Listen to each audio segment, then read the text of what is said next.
حضرت جنید بغدادی رحمۃ اللہ علیہ مکہ معظمہ میں قیام فرما تھے کہ اجمیوں کی ایک جماعت آئی اور آپ رحمۃ اللہ علیہ کے گرد حلقہ بنا کر بیٹھ گئی۔ اجمی دنیا کے ہر اس شخص کو کہتے ہیں جو عرب سے تعلق نہیں رکھتا۔ یہ اجمی لوگ حضرت جنید بغدادی رحمۃ اللہ علیہ سے مذہبی مسائل پر گفتگو کر رہے تھے۔ اچانک ایک شخص آیا اور حلقہ توڑ کر آگے بڑھ گیا۔ پھر وہ حضرت جنید بغدادی رحمۃ اللہ علیہ کے قریب پہنچ کر کھڑا ہو گیا اور اس نے ایک تھیلی آپ رحمۃ اللہ علیہ کے سامنے رکھ دی۔ حضرت جنید بغدادی نے حیرت سے تھیلی کی طرف دیکھا اور پوچھا، یہ کیا ہے؟ اس میں 500 دینار ہیں۔ اجنبی شخص نے انتہائی عقیدت مندانہ لہجے میں عرض کیا، میری شدید خواہش ہے کہ آپ انہیں اپنے مبارک ہاتھوں سے فقراء میں تقسیم فرما دیں۔ یہ کام تو تم خود بھی انجام دے سکتے ہو، حضرت جنید بغدادی رحمۃ اللہ علیہ نے فرمایا۔ دراصل میں نہیں جانتا کہ مستحق لوگ کون ہیں، اجنبی شخص نے عرض کیا۔ حضرت جنید بغدادی رحمۃ اللہ علیہ نے ایک نظر اس شخص کی طرف دیکھا، پھر فرمایا، اس کے علاوہ تمہارے پاس کچھ اور رقم بھی ہے؟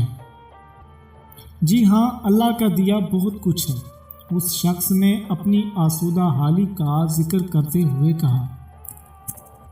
کیا تم اپنے موجودہ سرمایے کے علاوہ مزید دولت بھی کمانا چاہتے ہو؟ حضرت جنید بغدادی نے پوچھا۔ کیوں نہیں؟ اجنبی شخص نے کہا۔ یہی رسم دنیا ہے کہ انسان اپنے کاروبار کے فروغ کے لیے دن رات کوششیں کرتا ہے۔ حضرت جنید بغدادی رحمۃ اللہ علیہ نے دیناروں سے بھری ہوئی تھیلی اٹھائی اور اس شخص کو لوٹاتے ہوئے فرمایا، پھر تو تم ہی اس رقم کے زیادہ مستحق ہو، اسے واپس لے جا کر اپنے خزانے میں جمع کر دو۔ حضرت جنید بغدادی رحمۃ اللہ علیہ فرماتے ہیں کہ قدرت نے عجیب انداز سے میری دستگیری کی اور عبرت کے لیے عجیب مناظر دکھائے۔ ایک بار میں سفر حج کے دوران ریگستان سے گزر رہا تھا کہ ایک شخص ببول کے درخت کے نیچے بیٹھا ہوا نظر آیا۔ میں نے قریب جا کر دیکھا تو وہ ایک نوجوان تھا جو حق کی تلاش میں گھر سے نکلا تھا۔ لوگ آ رہے ہیں، جا رہے ہیں، مگر تم ایک ہی جگہ بیٹھے ہو۔ میں نے نوجوان سے دریافت کیا، آخر اس کی کیا وجہ ہے؟ نوجوان نے بڑی اداس نظروں سے میری طرف دیکھا اور کف افسوس ملتے ہوئے بولا، مجھ پر ایک کیفیت طاری تھی، مگر جب یہاں پہنچا تو وہ کیفیت ختم ہو گئی، میں اسی کی تلاش میں بیٹھا ہوں۔ حضرت جنید بغدادی فرماتے ہیں کہ میں نے اس نوجوان کی بات سنی اور اپنا سفر جاری رکھا۔ پھر جب میں نے ارکان حج ادا کرنے کے بعد واپس آیا تو اسی نوجوان کو دیکھا۔ وہ اس جگہ سے ہٹ کر تھوڑے فاصلے پر بیٹھا تھا، مگر اس بار اس کے چہرے پر افسردگی کی بجائے خوشی کے آثار نمایاں تھے۔ میں قریب پہنچا اور اس نوجوان سے مخاطب ہوا، اب یہاں کیوں بیٹھے ہو؟ مجھے میری کھوئی ہوئی چیز اسی جگہ ملی ہے، نوجوان نے پرجوش لہجے میں کہا، اسی لیے میں اس مقام پر پاؤں توڑ کر بیٹھ گیا ہوں۔ یہ واقعہ بیان کرنے کے بعد حضرت جنید بغدادی نے حاضرین مجلس کو مخاطب کرتے ہوئے کہا، میں نہیں کہہ سکتا کہ ان دونوں باتوں میں سے کون سی بات زیادہ اچھی تھی، کوئی چیز کی تلاش میں بیٹھنا یا اس جگہ بیٹھا رہنا جہاں کوہر مراد ہاتھ آیا ہو۔ اس واقعے سے اندازہ ہوتا ہے کہ حضرت جنید بغدادی کو غیب سے قدم قدم پر ہدایت دی جاتی تھی اور عجیب انداز سے معرفت کے رموز و نکات سمجھائے جاتے تھے۔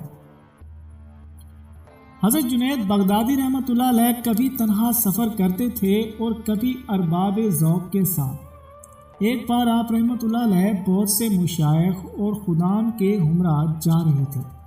راستے میں جبل سینا یعنی کوہ طور پر سے آپ کا گزر ہوا۔ وہاں عیسائی راہبوں کی ایک خانقاہ تھی جس کے نیچے ایک چشمہ جاری تھا۔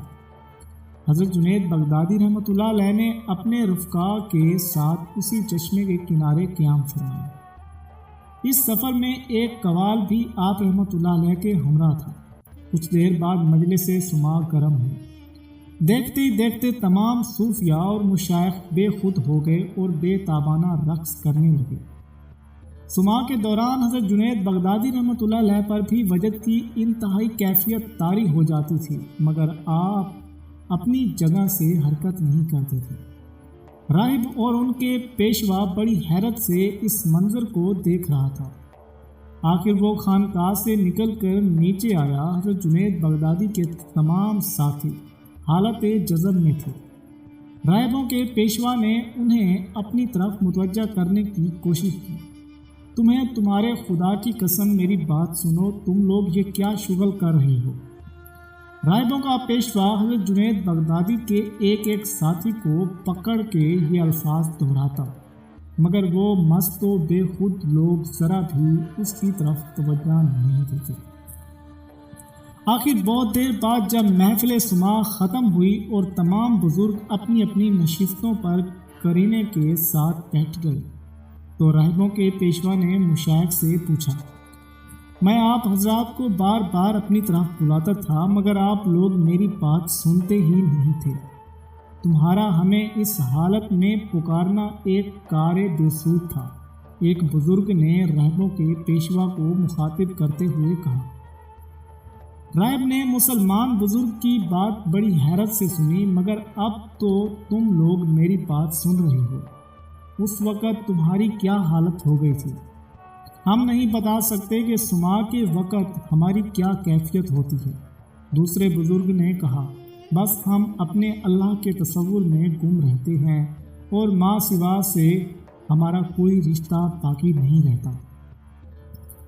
راہبوں کے پیشوا کو بڑی حیرت تھی کہ آخر انسان پر جذب کی یہ کیفیت کس طرح طاری ہوتی ہے۔ پھر اس نے حضرت جنید بغدادی کے ساتھیوں سے پوچھا، تمہارا شیخ کون ہے؟ تمام لوگوں نے حضرت جنید بغدادی رحمۃ اللہ علیہ کی طرف اشارہ کر دیا۔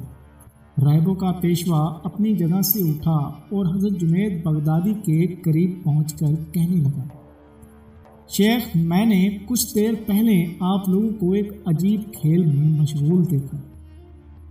آپ کے تمام ساتھی اس طرح مست و بے خود تھے کہ انہیں اپنے گرد و پیش کی بھی خبر نہیں تھی۔ حضرت جنید بغدادی رحمۃ اللہ علیہ فرمایا، جسے تم کھیل سمجھ رہے ہو یہ دنیا داروں کا نہیں، اہل دل کا مشغلہ ہے۔ جب ہم لوگ یہ شغل کرتے ہیں تو پھر اپنے ہوش میں نہیں رہتے۔ کیا تم لوگوں کو اس کھیل میں کوئی خاص لذت حاصل ہوتی ہے؟ راہبوں کے پیشوا نے استعجابیہ انداز میں پوچھا۔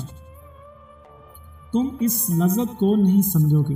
حضرت جنید بغدادی رحمۃ اللہ علیہ نے فرمایا، کیا تم نے ایسی کوئی لذت دیکھی ہے کہ جسے پا کر انسان دیگر تمام لذتوں کو فراموش کر دے؟ یہ ہمارا روحانی کھیل ہے جسے سماع کہتے ہیں۔ کیا سماع دوسرے مذاہب میں بھی پایا جاتا ہے؟ راہبوں کے پیشوا نے ایک اور سوال کیا۔ نہیں، سماع صرف ہمارے ساتھ ہی مخصوص ہے۔ حضرت جنید بغدادی نے فرمایا، مگر ہمارے نزدیک سماع کی ایک شرط ہے کہ اس عمل سے شریعت کے کاموں میں کوئی خلل نہ پڑے اور انسان کا زہد و تقوی متاثر نہ ہو۔ میں اور میرے ساتھی بھی برسوں سے سخت ترین ریاضتیں کر رہے ہیں، مگر ہم لوگوں کو یہ کیفیت کبھی حاصل نہیں ہوئی۔ عیسائی پیشوا نے اعتراف کرتے ہوئے کہا، ہمارے دل اور دماغ شب و روز ایک عجیب سی اضطراب میں مبتلا رہتے ہیں۔ آج تم لوگوں کو دیکھا تو اپنی محرومیوں کا احساس ہوا۔ یہ کہہ کر عیسائی پیشوا حضرت جنید بغدادی کے دستے حق پرست پر ایمان لائے۔ پھر اس کے دوسرے ساتھی راہب بھی حلقہ اسلام میں داخل ہو گئے۔ یہ آپ رحمۃ اللہ علیہ کی محفل سماع کی ایک ادنا کرامت تھی کہ جسے دیکھتے ہی راہبوں نے اپنا آبائی مذہب بدل ڈالا۔ پیارے دوستو، اگر آپ ہمارے YouTube چینل پر نئے ہیں تو آپ دوستوں سے ہم گزارش کرتے ہیں کہ ہمارے YouTube چینل کو سبسکرائب کریں اور کومنٹ سیکشن میں اپنی رائے کا اظہار بھی ضرور کریں۔ ملیں گے اگلے ویڈیو میں، تب تک کے لیے اللہ حافظ۔